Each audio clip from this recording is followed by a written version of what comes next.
కాశ్మీర్ మంచు కొండల నుండి కన్యాకుమారి అంచు వరకు భారత్ మారుతోంది. ఇది కేవలం రోడ్లు రైళ్లు వేయడం గురించి కాదు. ఇది శతాబ్దాల నాటి అడ్డంకులను బద్దలు కొట్టే ఒక మహాయజ్ఞం. కానీ ఈ ప్రయాణం అంత సులభం కాదు.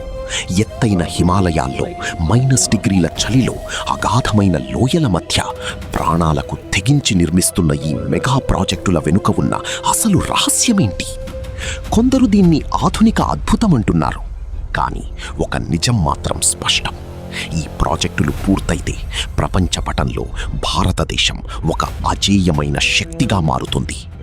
ఈ ప్రయాణంలో మీరు ఊహించని సరికొత్త భారతాన్ని చూడబోతున్నారు. సిద్ధంగా ఉండండి. ప్రపంచంలోనే అత్యంత ఎత్తైన రైల్వే వంతెన చెనాబ్ బ్రిడ్జ్. ఈఫిల్ టవర్ కంటే ఎత్తైన ఈ నిర్మాణం కేవలం ఒక ఇంజనీరింగ్ అద్భుతం మాత్రమే కాదు, ఇది భారత సైన్యానికి ఒక ఆయుధగారం లాంటిది. 1947 నుండి కాశ్మీర్ లోయను భారత్తో కలిపే బలమైన రైల్వే వ్యవస్థ లేదు. కానీ ఈ బ్రిడ్జ్ ఆ లోటును భర్తీ చేస్తోంది. దీని నిర్మాణం వెనక వేలాది మంది కార్మికుల రక్తం, చెమట ఉన్నాయి. గంటకు 260 కిలోమీటర్ల వేగంతో వీచే గాలులను కూడా తట్టుకుని నిలబడేలా దీన్ని రూపొందించారు.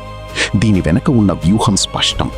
ఏ శత్రువు కూడా కాశ్మీర్ వైపు కన్నెత్తి చూడలేనంత వేగంగా మన సైన్యం అక్కడికి చేరుకోవాలి.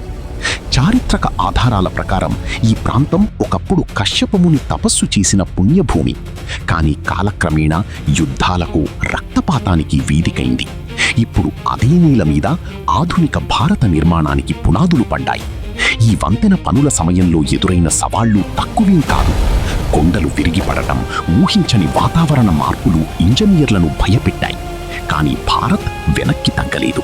ఇది కేవలం ఒక వంతెన కాదు, 140 కోట్ల మంది భారతీయుల ఆత్మగౌరవానికి చిహ్నం. శత్రువుల నిఘానేత్రాలకు చిక్కకుండా హిమాలయాల లోయల్లో భారత రైల్వే కూత వినిపించబోతోంది. సముద్ర మట్టానికి 11,500 అడుగుల ఎత్తులో ఏడాదిలో 6 నెలల పాటు ప్రపంచంతో సంబంధం తెగిపోయే లడఖ్ ప్రాంతం ఇప్పుడు కొత్త చరిత్రకు సాక్ష్యం కాబోతోంది. అదే జోజిలా టన్నెల్. ఒకప్పుడు శ్రీనగర్ నుండి లేహ్ వెళ్లాలంటే గంటల కొద్దీ మంచులో చిక్కుకుపోవాల్సి వచ్చేది. కానీ ఈ 14 కిలోమీటర్ల పొడవైన టన్నెల్ ఆ దూరాన్ని నిమిషాల్లోకి మార్చేస్తోంది. దీనివల్ల మన సైన్యానికి సరిహద్దుల్లో బలమైన సపోర్ట్ లభిస్తుంది. ముఖ్యంగా చైనా, పాకిస్తాన్ సరిహద్దుల్లో ఉద్రిక్తతలున్న సమయంలో ఈ టన్నెల్ ఒక లైఫ్ లైన్లా పనిచేస్తుంది. గతంలో రాజులు ఈ కనుమల గుండా ప్రయాణించడానికి భయపడేవారు. మంచు తుపానుల వల్ల గుర్రాలు, మనుషులు మాయమైపోయిన కథలు ఇక్కడ అనేకమున్నాయి. ఇప్పటికీ స్థానికులు ఈ మంచు కొండలకు ఒక రకమైన భక్తితో కూడిన భయాన్ని చూపిస్తారు. ఈ టన్నెల్ నిర్మాణ సమయంలో కూడా అనేక సాంకేతిక సమస్యలు తలెత్తాయి. అయితే కఠినమైన గ్రానైట్ కొండలను చీల్చుకుంటూ మన ఇంజనీర్లు ముందుకు సాగారు. ఇది ఆసియాలోని అత్యంత పొడవైన టన్నెల్గా రికార్డు సృష్టించబోతోంది. మంచు గడ్డకట్టి రాత్రుల్లో కూడా భారత్ ఆగిపోదని ఈ ప్రాజెక్ట్ నిరూపిస్తుంది. భారత రైల్వే వ్యవస్థను పూర్తిగా మార్చేసే ప్రణాళికే ఈ అమృత్ భారత్ స్టేషన్ స్కీమ్. దేశవ్యాప్తంగా 1300కు పైగా రైల్వే స్టేషన్లను విమానాశ్రయాల తరహాలో అభివృద్ధి చేస్తున్నారు. ఇది కేవలం రంగులు వేయడం కాదు, ఒక కొత్త ఎకానమీని సృష్టించడం. కాశ్మీర్లోని చిన్న స్టేషన్ నుండి కన్యాకుమారి వరకు ప్రతి చోట ఒకే రకమైన అత్యాధునిక సౌకర్యాలు అందుబాటులోకి వస్తున్నాయి. డిజిటల్ పేమెంట్స్ నుండి హై స్పీడ్ వైఫై వరకు సామాన్యుడికి కూడా విలాసవంతమైన ప్రయాణాన్ని అందించడమే దీని లక్ష్యం. చరిత్రలో రాజులు సత్రాలు, విశ్రాంతి గృహాలు కట్టించి ప్రయాణికులకు ఆశ్రయం కల్పించేవారు. ఇప్పుడు భారత ప్రభుత్వం అదే బాధ్యతను మోస్తోంది. ఈ స్టేషన్ల డిజైన్లో స్థానిక సంస్కృతికి, చరిత్రకు పెద్దపీట వేస్తున్నారు. ఉదాహరణకు అయోధ్య స్టేషన్ను చూస్తే ఒక పురాతన ఆలయంలా అనిపిస్తుంది. కానీ లోపల మాత్రం అత్యాధునిక టెక్నాలజీ ఉంటుంది. ఇది పర్యాటక రంగాన్ని ఊహించని రీతిలో పెంచుతుంది. ప్రతి స్టేషన్ ఒక వాణిజ్య కేంద్రంగా మారి లక్షలాది మందికి ఉపాధి కల్పిస్తోంది. భారత్ మారుతోంది, ప్లాట్ఫామ్ మీద నుంచి కాదు, ప్రజల ఆలోచనల నుంచి. భారత్ మాలా ప్రాజెక్ట్ పేరులోనే ఉంది దేశానికి ఒక మాల లాంటి రక్షణ. గుజరాత్ నుండి అరుణాచల్ ప్రదేశ్ వరకు, కన్యాకుమారి నుండి కాశ్మీర్ వరకు వేల కిలోమీటర్ల హైవేల నిర్మాణం జరుగుతోంది.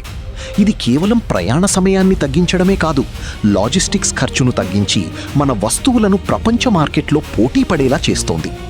ఎకనామిక్ కారిడార్లు, ఇంటర్ కారిడార్లు, ఫీడర్ రోడ్లు, ఇలా ఒక పక్కా ప్లాన్తో దేశం నలుమూలలా రోడ్ల నెట్వర్క్ విస్తరిస్తోంది. ఇది భారత ఆర్థిక వ్యవస్థకు వెన్నెముకగా మారబోతోంది. పురాణాల్లో చక్రవర్తి అంటే దిగ్విజయ యాత్రలు చేసి సామ్రాజ్యాన్ని విస్తరించినవాడు. నేడు రోడ్ల ద్వారా దేశాన్ని ఏకం చెయ్యడమే నిజమైన దిగ్విజయ యాత్ర.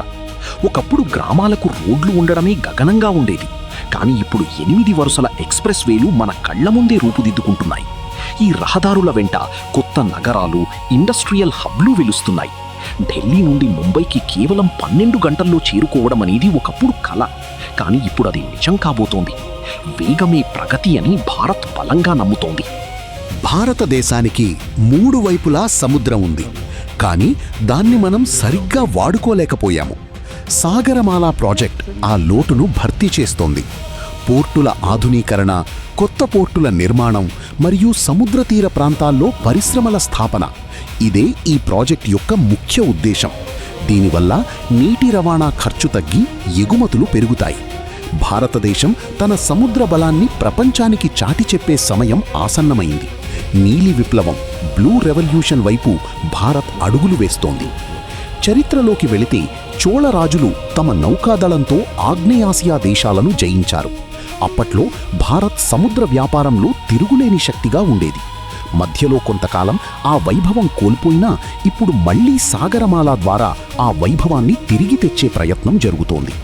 తీర ప్రాంతాల్లో ఉండే మత్స్యకారుల జీవితాల్లో వెలుగులు నింపడం నుండి గ్లోబల్ ట్రేడ్లో ఇండియా వాటాను పెంచడం వరకు ఈ ప్రాజెక్ట్ ఎంతో కీలకం.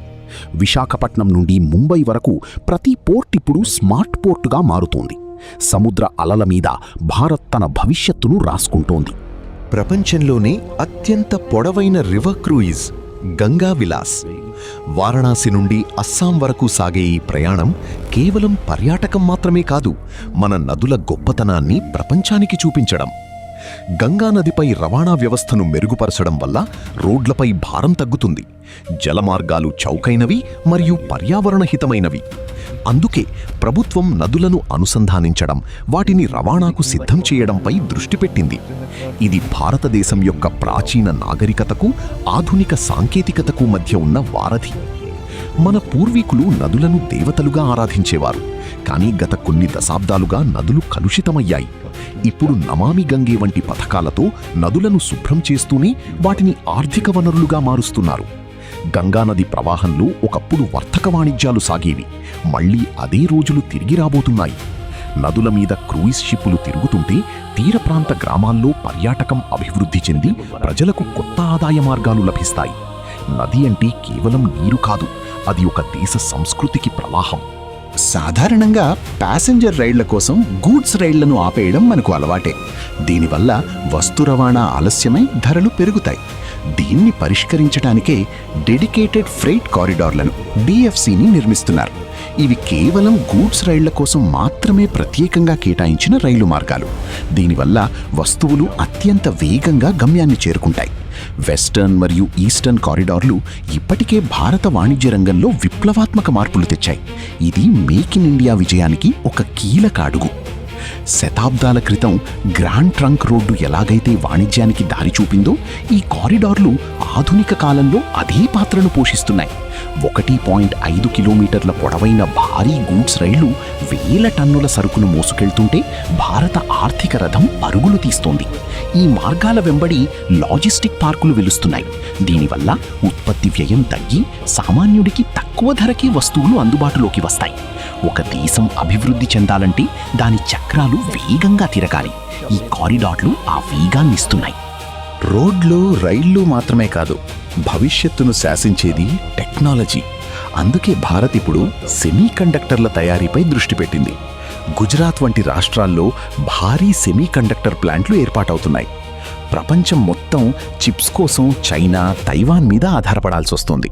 కానీ భారత్ ఆ పరిస్థితిని మార్చాలనుకుంటోంది. ఇది కేవలం పరిశ్రమ కాదు, ఇది ఒక డిజిటల్ సార్వభౌమాధికారం. మన ఫోన్లు, కార్లు, యుద్ధ విమానాలు అన్నీ మన సొంత చిప్స్తో నడవాలి. చరిత్రలో ఏ దేశమైతే టెక్నాలజీని ముందుగా అందిపుచ్చుకుందో ఆ దేశమే ప్రపంచాన్ని పాలించింది. పారిశ్రామిక విప్లవం సమయంలో మనం వెనకబడి ఉండవచ్చు, కానీ డిజిటల్ విప్లవంలో భారత్ నాయకత్వం వహిస్తోంది. ఈ ప్రాజెక్టుల వల్ల లక్షలాది మంది యువతకు సాఫ్ట్వేర్ మరియు హార్డ్వేర్ రంగాల్లో ఉద్యోగాలు లభిస్తాయి. ఇది భారత్ను అసెంబ్లీ హబ్ నుండి డిజైన్ హబ్గా మారుస్తుంది. రాబోయే దశాబ్దం భారత్దే అని చెప్పడానికి ఈ టెక్నాలజీ ప్రాజెక్టులే నిదర్శనం. భవిష్యత్తు మన చేతుల్లో ఉంది, మన చిప్స్లో ఉంది. కాశ్మీర్ మంచు నుండి కన్యాకుమారి అలల వరకు ఈ మెగా ప్రాజెక్టులు ఒక కొత్త భారతాన్ని నిర్మిస్తున్నాయి. ఇది కేవలం సిమెంటు, ఇనుముతో కట్టిన కట్టడాలు కావు. ఇవి భారతీయుల ఆశలు, ఆశయాలు. ఈ ప్రయాణంలో సవాళ్లు ఉన్నాయి, అడ్డంకులు ఉన్నాయి, కానీ ఆగే ప్రసక్తే లేదు. కానీ ఆలోచించండి, ఈ వేగవంతమైన మార్పు మన సంస్కృతిని, ప్రకృతిని ఎలా ప్రభావితం చేయబోతోంది? మనం అభివృద్ధిని ఆలింగనం చేసుకుంటూనే మన మూలాలను కాపాడుకోగలమా? మీకీ ప్రాజెక్ట్ అత్యంత ఆశ్చర్యకరంగా అనిపించింది? కింద కామెంట్ చేయండి. ఇలాంటి మరిన్ని ఇన్ఫర్మేటివ్ వీడియోల కోసం మన ఛానల్ను ఇప్పుడే సబ్స్క్రైబ్ చేసుకోండి. జై హింద్.